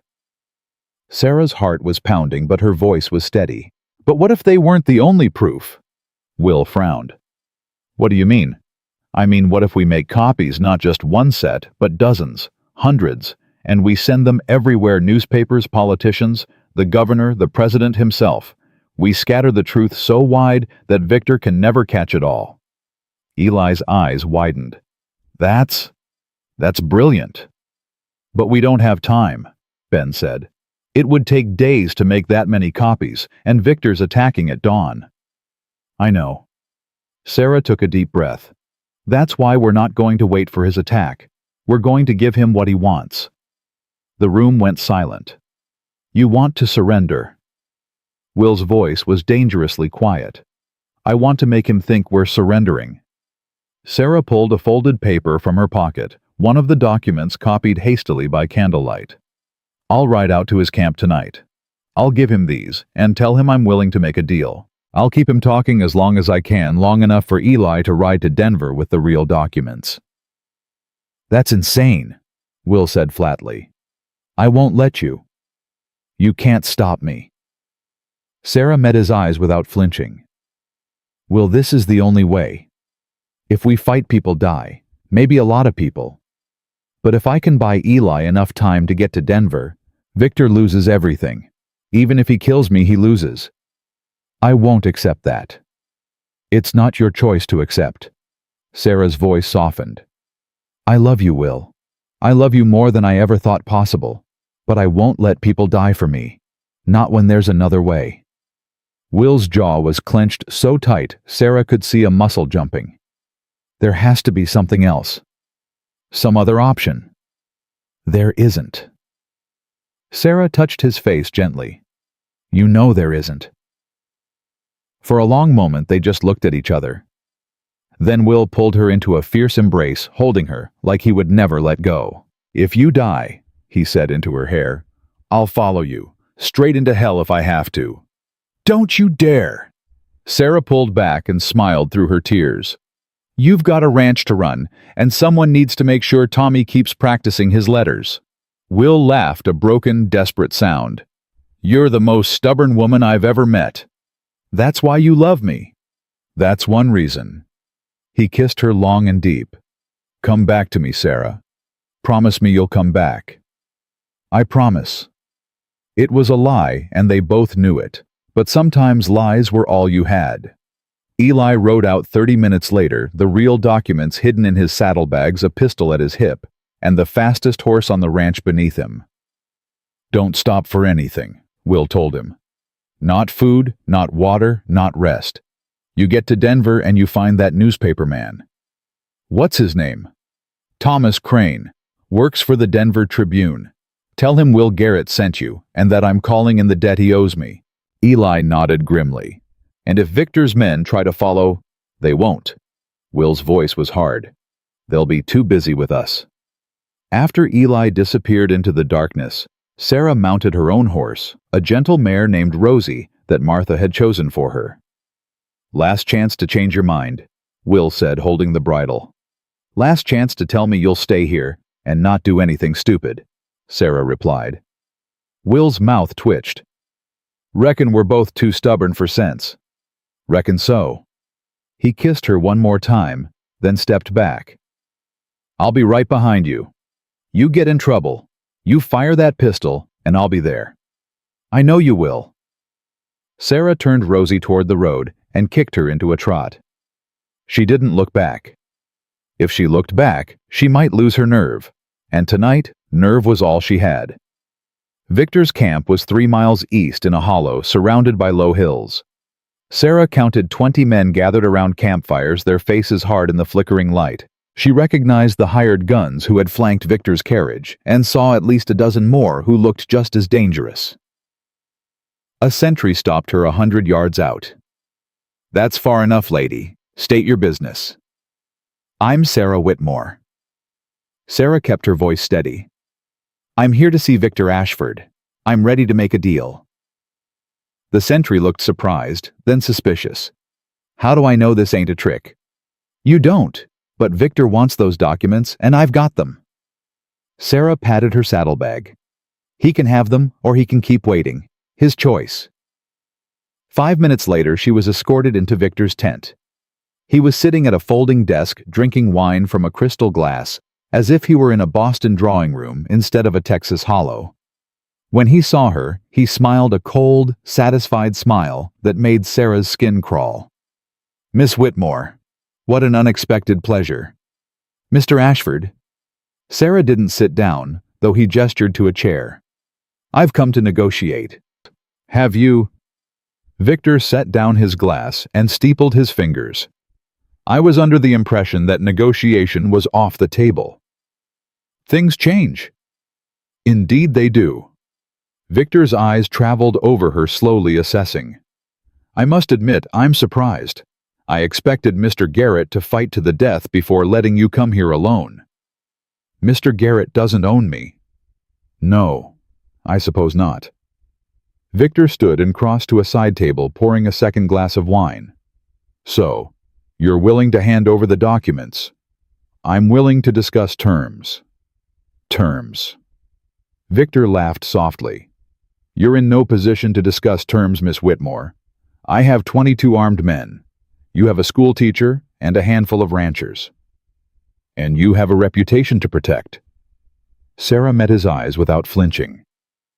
"Right now, the people in this territory think you're a businessman from Boston tracking down a thief. But what happens when they find out the truth? What happens when they learn that the Ashford family has been stealing from orphans and widows for 15 years? Victor's smile faded. "You're bluffing. Those documents are the only proof." "Are they?" Sarah let a small smile cross her face. "You're right, Mr. Ashford. I'm just a school teacher. But I'm a school teacher who's been copying documents by candlelight for the past 2 months. I'm a school teacher whose students have been practicing their penmanship by writing letters to every newspaper in the territory." Victor's face went pale. "You're lying." "Am I?" Sarah took a step closer. "By tomorrow morning, the story of the Ashford family will be on its way to Denver, Santa Fe, San Francisco, and Washington. You can have these documents if you want." She pulled the copied papers from her saddlebag and threw them on his desk. "They won't do you any good. The truth is already out there." For a long moment, Victor just stared at her. Then his face twisted with rage and he lunged. Sarah didn't have time to scream. His hands closed around her throat, squeezing, and she clawed at them, desperately fighting for air. "You stupid little witch," Victor hissed. "You think you've won. You think you can destroy my family and walk away." Sarah's vision was going dark. She couldn't breathe, couldn't think, couldn't do anything except feel Victor's fingers crushing her windpipe. Then a gunshot split the night. Victor's grip loosened. He staggered back, a look of shock on his face, and Sarah saw the red bloom spreading across his chest. In the tent's entrance stood Will Garrett, a smoking pistol in his hand. "Get away from her," Will said. His voice was calm, but his eyes were blazing. Victor stumbled and fell to his knees. You can't." "I can, and I did." Will crossed to Sarah and pulled her behind him. "Anyone else want to try something?" The hired guns were gathering outside the tent, but they hung back uncertain. Their employer was bleeding on the ground, and the man who'd shot him looked ready to kill anyone who moved. "Your boss is dying," Will said loudly. "Question is, who's going to pay you if he's dead?" The men looked at each other. "Way I see it," Will continued, "you've got 2 choices. You can fight for a man who's got maybe 5 minutes left to live, or you can take whatever money you've already been paid and ride out of here." A long silence. Then one of the hired guns, a grizzled man with a scar across his cheek, holstered his pistol. "I ain't dying for no Eastern dandy," he said. "I'm out." One by one the others followed. Within minutes, Victor's army had dissolved, riding off into the night without a backward glance. Victor Ashford lay on the floor of his tent, blood pooling beneath him. "You," he gasped, looking at Sarah. "You've destroyed everything." Sarah knelt beside him, not out of compassion, but so he could see her face clearly. "No, Mr. Ashford. You destroyed everything. You and your brother. All I did was tell the truth." Victor's eyes glazed over, and he was gone. Sarah stood slowly, feeling Will's arm come around her shoulders. "It's over," he said softly. "Is it?" Sarah looked at Victor's body, feeling nothing but emptiness. "He's dead, but his family is still out there. His brother is still out there. And so are your documents. So is the truth." Will turned her to face him. "You won, Sarah. You actually won." Sarah wanted to believe it. But as they walked out of the tent and into the cool night air, she couldn't shake the feeling that winning had cost her something she couldn't name. The ride back to the ranch was quiet. Will kept his arm around Sarah, holding her close as their horses walked side by side. Neither of them spoke. There was too much to say, and no words to say it. When they reached the main house, Martha was waiting on the porch with hot coffee and blankets. "It's done," she asked. "It's done," Will confirmed. Martha looked at Sarah, her eyes soft with understanding. "Come inside, child. You've had a long night." But Sarah didn't move. She stood in the yard looking up at the stars, thinking about everything that had happened since that day in the desert when Will had found her dying in the sand. "I killed a man tonight," she said softly. "Maybe not with my own hands, but he's dead because of me." "He's dead because of his own choices," Will said firmly. "He came here to kill you, Sarah. To kill all of us. What happened was justice." "Was it?" Sarah turned to look at him. "Or was it just more violence, more blood?" Will was quiet for a moment. Then he took her hands in his. "I spent 2 years as an outlaw," he said. "I hurt people.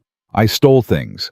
I did things that still keep me up at night. And I spent a long time thinking that violence was all I was good for. What changed? I met people who showed me another way. My foreman Eli, Martha, the families on the neighboring ranches." Will squeezed her hands. "And now you. You reminded me that fighting isn't the only answer. That sometimes the bravest thing you can do is tell the truth."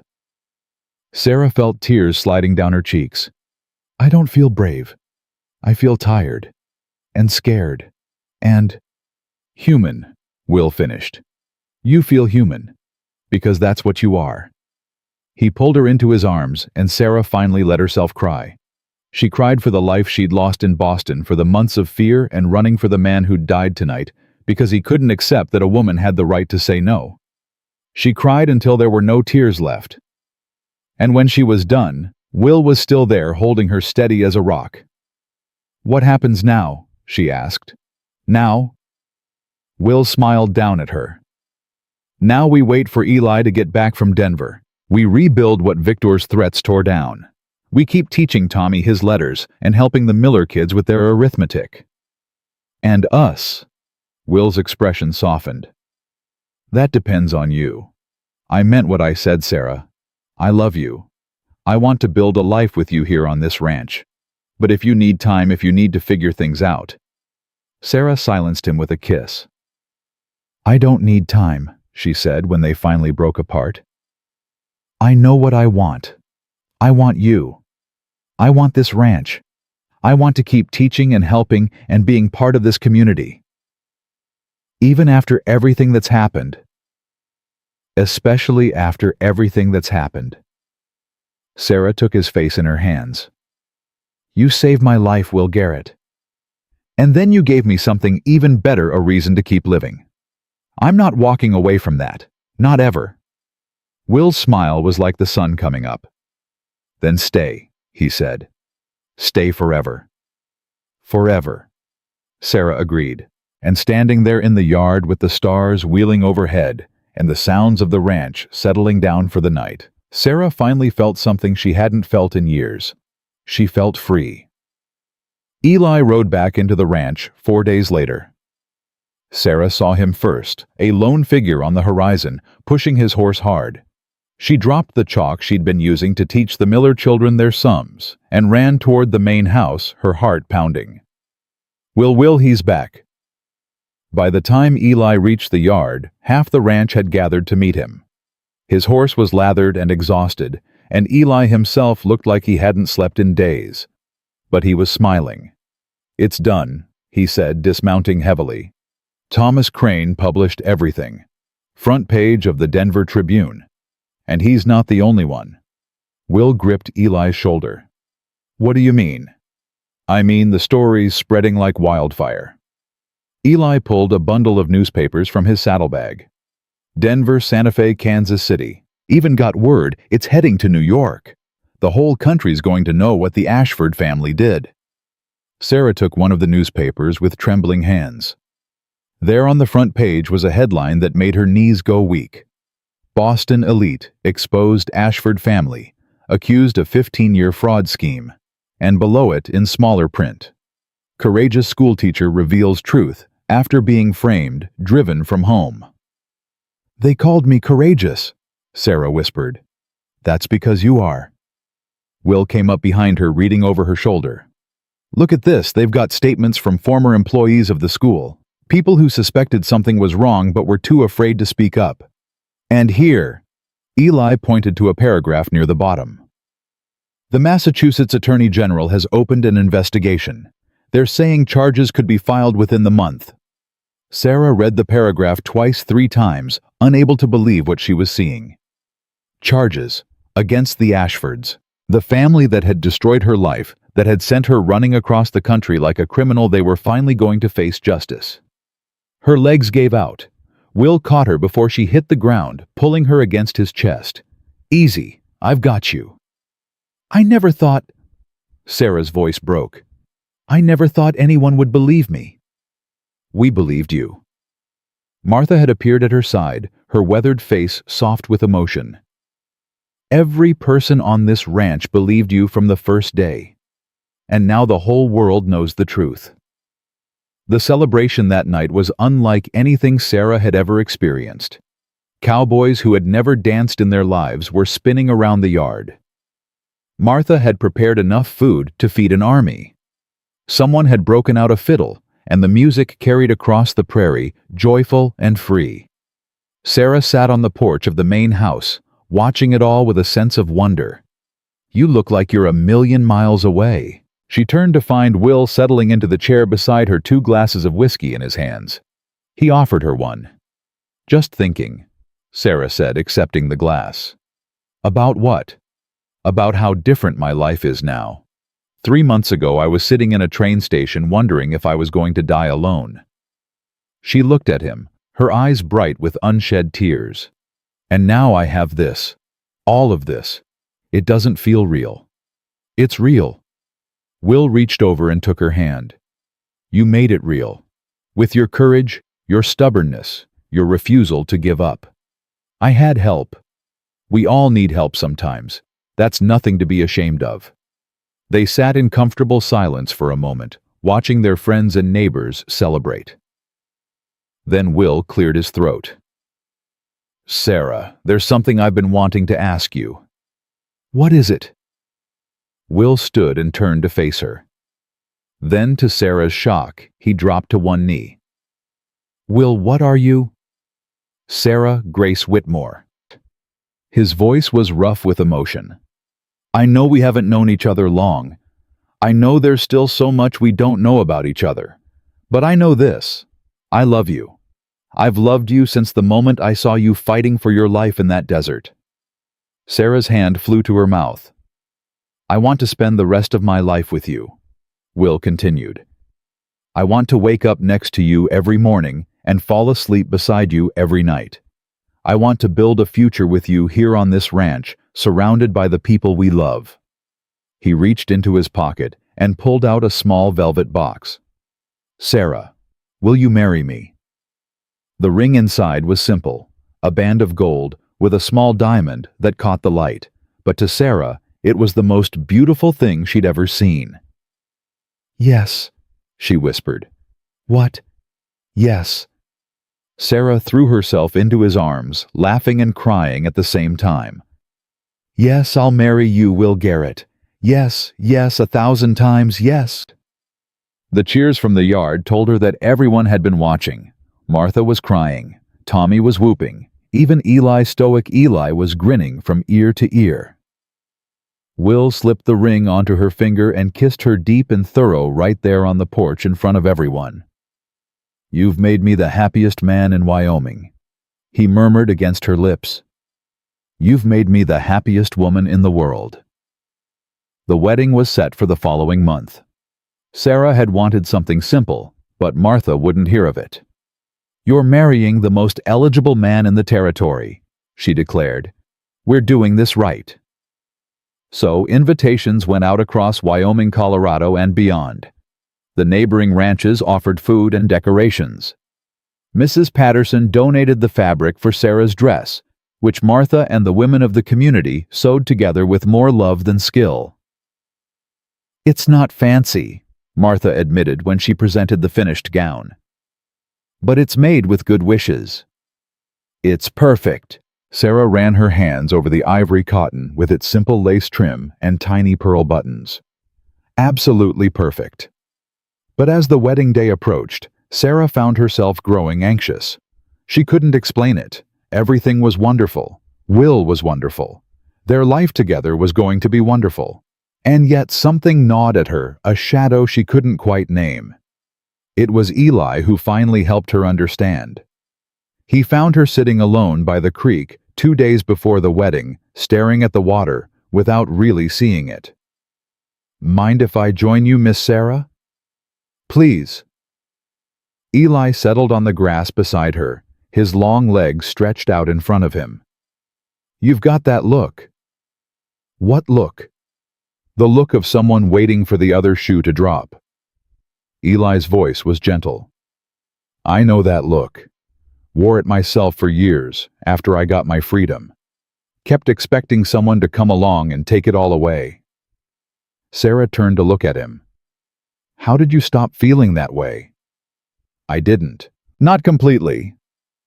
Eli picked up a pebble and tossed it into the creek. "But I learned something important. Just because something good happened doesn't mean something bad has to follow. Sometimes good things just stay good." "But how do you trust that? How do you let yourself believe?" "You don't. Not at first." Eli met her eyes. "You just keep living. Keep waking up every morning, keep putting one foot in front of the other. And one day you realize that you've been happy for a while, and the world didn't end." Sarah felt tears prick her eyes. "I'm scared, Eli. I'm so scared of losing everything again." "I know you are." Eli's voice was soft. "But Miss Sarah, you've already lost everything once. And look what you built from the ashes. If it happened again, which it won't, you'd build again. Because that's who you are. That's what survivors do." Sarah wiped her eyes. "When did you get so wise?" "Had a good teacher." Eli smiled. "Lady named Sarah Whitmore. Taught me to write my own name, then helped me find my sister." He stood and offered her his hand. "Come on. Martha's looking for you. Something about a final dress fitting." The day before the wedding, a letter arrived from Boston. Sarah almost didn't open it. The postmark alone made her hands shake. But Will was beside her, and his steady presence gave her courage. Inside was a single page of formal stationery bearing the seal of the Massachusetts Attorney General. "Dear Miss Whitmore, it is my duty to inform you that following a thorough investigation into the financial practices of the Ashford family and the Ashford Academy for Young Ladies, we have concluded that the charges of theft previously leveled against you were entirely fabricated. All accusations against your name have been formally dismissed. Your record has been cleared.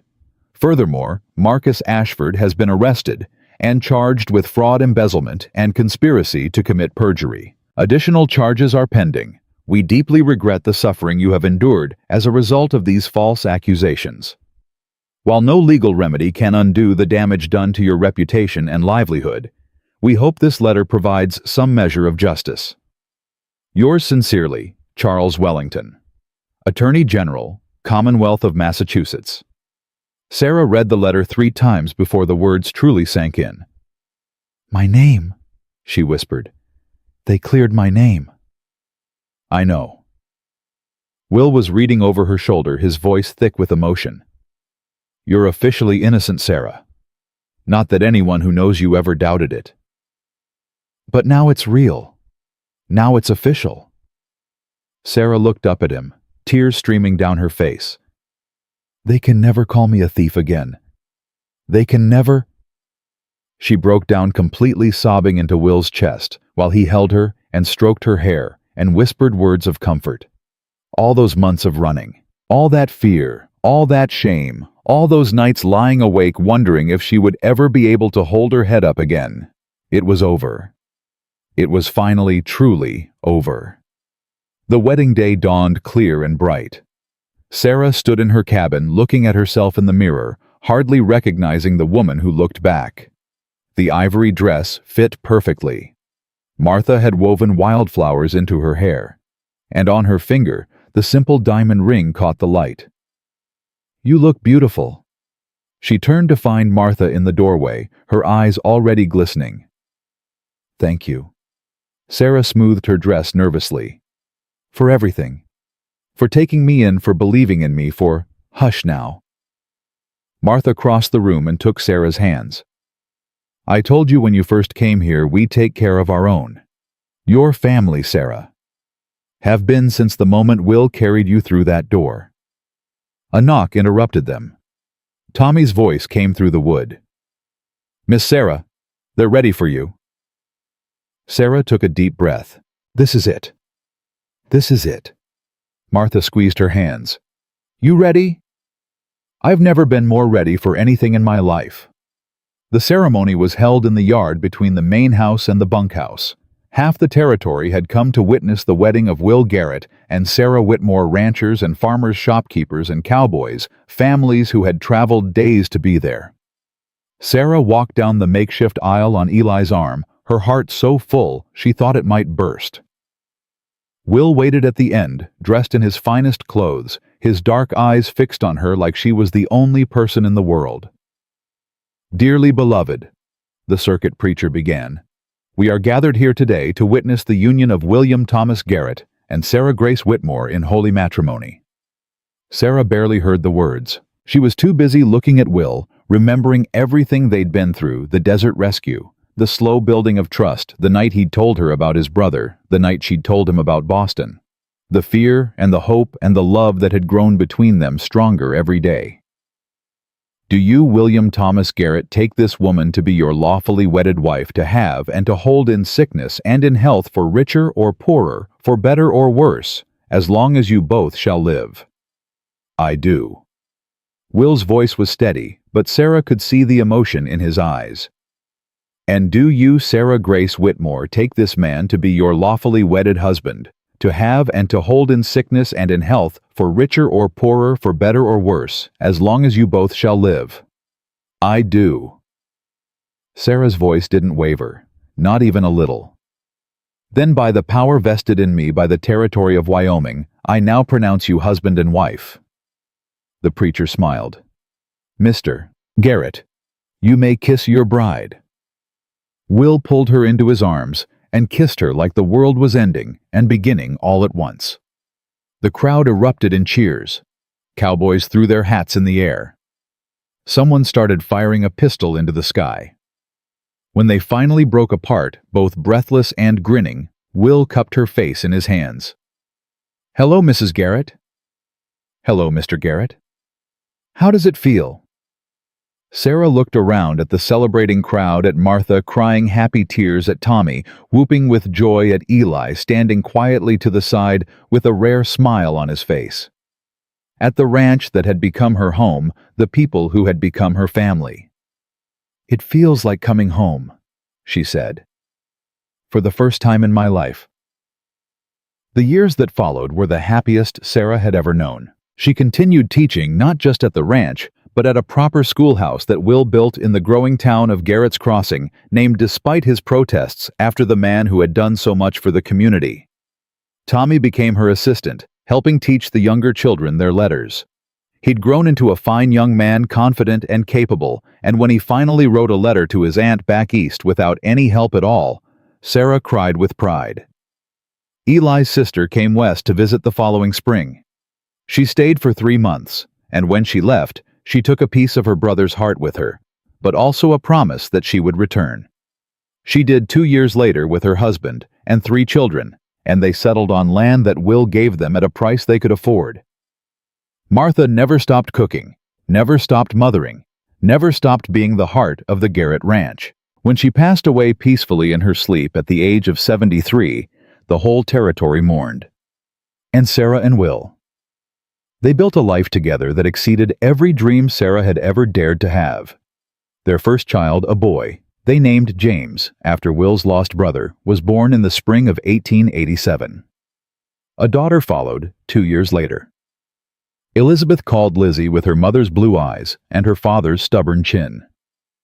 Then came another boy, then twin girls, until the Garrett Ranch was overflowing with children and laughter and love. Sarah never forgot where she'd come from, the freezing terror of the Boston scandal. The desperate flight west, the moment she'd collapsed in the desert, convinced she was going to die. But those memories didn't define her anymore. They were part of her story, yes, but not the whole story. The whole story was this: a woman who had lost everything found a man who gave her the world. A man who had been broken by grief found a woman who taught him how to hope again. And together they built something that would last for generations. Will often said that finding Sarah in the desert was the luckiest day of his life. Sarah always corrected him. "You didn't find me," she would say, taking his weathered hand in hers. "We found each other." 40 years after that first meeting, Sarah and Will sat on the porch of the main house, watching the sun set over the land they had built together. Their children were grown now, with children of their own. The ranch had expanded to over 100,000 acres, and the town of Garrett's Crossing had become a thriving community. "Any regrets?" Will asked the same question he'd asked her every anniversary for 40 years. "Not a single one." Sarah leaned her head against his shoulder. "You? Just one?" Sarah looked up at him surprised. "What? I wish I'd found you sooner." Will's voice was soft. "I wish I'd had more years to love you." Sarah felt tears prick her eyes. Even after all this time, he could still make her cry. "We've had 40 years, she said. 40 years, 5 children, 12 grandchildren, and more happiness than I ever thought possible. That's not nothing." "No." Will kissed her forehead. "That's everything." They sat together as the stars came out, the same stars that had witnessed their first kiss all those years ago.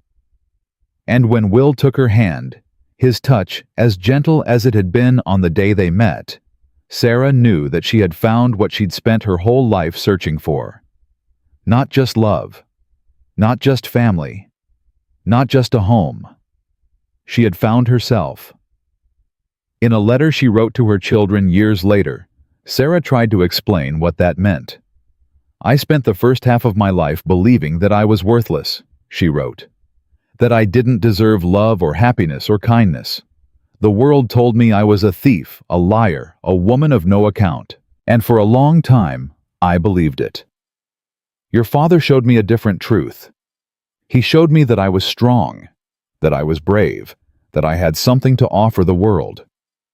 He didn't save me from the desert that day. He gave me the courage to save myself. That's what love is, children. Not a rescue, not a fairy tale. Love is someone who sees who you really are and helps you become who you were meant to be. I hope you all find that kind of love. I hope you all find someone who looks at you the way your father looked at me every single day of our lives together. And I hope you remember, no matter how dark things seem, no matter how hopeless your situation, there is always a way forward. Sometimes it takes a stranger's kindness. Sometimes it takes your own stubbornness. Sometimes it takes both. But hope is never lost. Not as long as you're willing to keep fighting for it. With all my love now and always, your mother, Sarah Grace Garrett. Will died first in the summer of 1928 at the age of 87. Sarah followed him 3 months later, unable to bear life without the man who had been her partner, her protector, her best friend for over 4 decades. They were buried side by side on a hill overlooking the ranch, where the first rays of morning light touched the land they had loved so much. Their children placed a single headstone over their graves with an inscription that Sarah had chosen years before: William Thomas Garrett and Sarah Grace Garrett, together in life, together in eternity. We found each other. And in the town of Garrett's Crossing, in the schoolhouse that Sarah had built there, hung a portrait of the woman who had changed everything.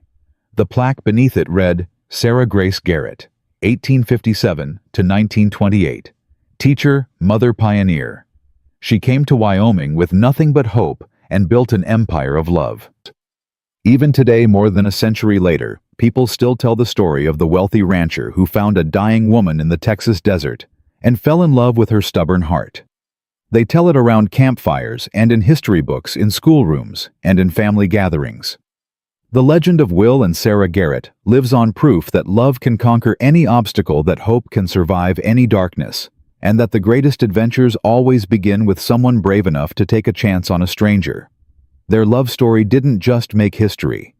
Their love story became history, a testament to the power of courage, the strength of community, and the enduring truth that in the land of endless possibilities, love remains the greatest adventure of all.